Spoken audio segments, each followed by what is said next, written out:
Okay, moving round the site, we're just coming round to community beds and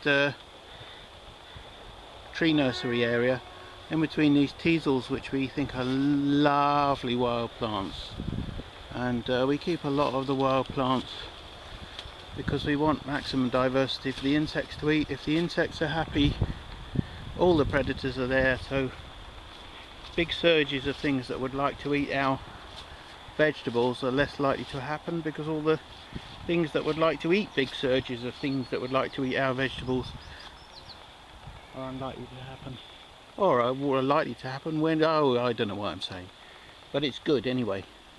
And that's one of the big ideas of permaculture, is that if you have an intact ecosystem, you're less likely to have a gone wrong ecosystem where one plant dominates and the predators to that plant are encouraged. So these are the community beds. People who live within walking distance or work within walking distance run these beds, and this one is run by Lorna, who works in the garden centre. Very pretty and well looked after. Well done, Lorna, you're our hero. Little rows of brassicas and broad beans and all sorts. The tractor tyres contain our tree nursery. We have apple trees, plum trees and cherry trees, and this year we grafted 700. We do it in the spring, and then next spring we'll start selling these through the garden centre up the road. They sell for about £15 each. Locally grafted, local varieties, a rootstock that's suitable for our climate, and it's a journey of a quarter of a mile to the garden centre. The trees in pots over here are ready to sell, grafted last year, and they're, as you can see, pushing 6 foot high now. Some of them are bushy. We don't overtrain them, we like to see them more like a wild type tree, and it gives an opportunity for deer to nibble without causing catastrophic damage, because there's no side shoots for them to go out without reaching the main trunk. Various other advantages to that. Being able to reach it if it's a bushy tree is quite a serious advantage. No point having apples you can't reach.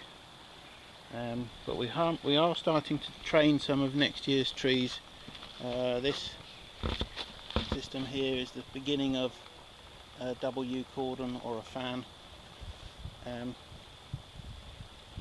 so we'll have an opportunity to sell more controlled growth type trees, if you want to call it that. Bit of water storage here, more tanks for watering the community beds, and then we're going to make our way through the jungle over there to the hugel bed, and I'll explain what a hugel bed is in a minute when we get there.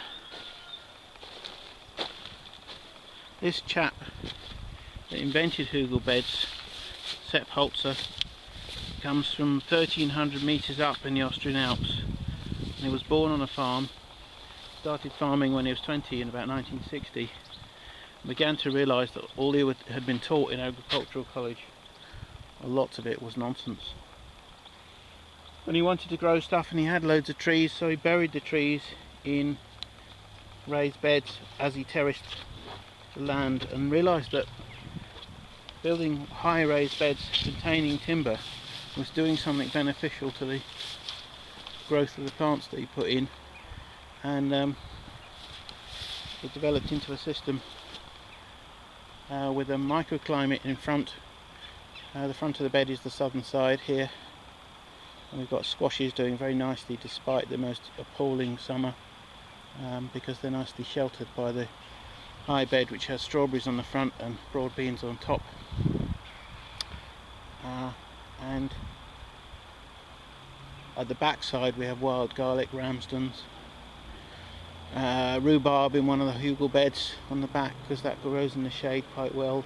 Another thing we'll do in the back is put logs in and inoculate with mushrooms, and they can stand in the dampness on the back side of the hugel bed and produce mushrooms. This area over here we've decided is our most promising wildlife area. It's got the most diversity. You know, well, this is the bit that is sacrosanct, although in reality lots of the land here will never become anything more than perhaps tractor tyre beds interspersed with wild plants.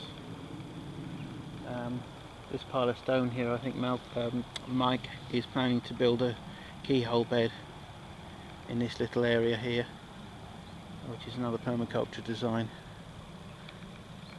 Beyond, between us and the polytunnels, there's a string of 6 ponds.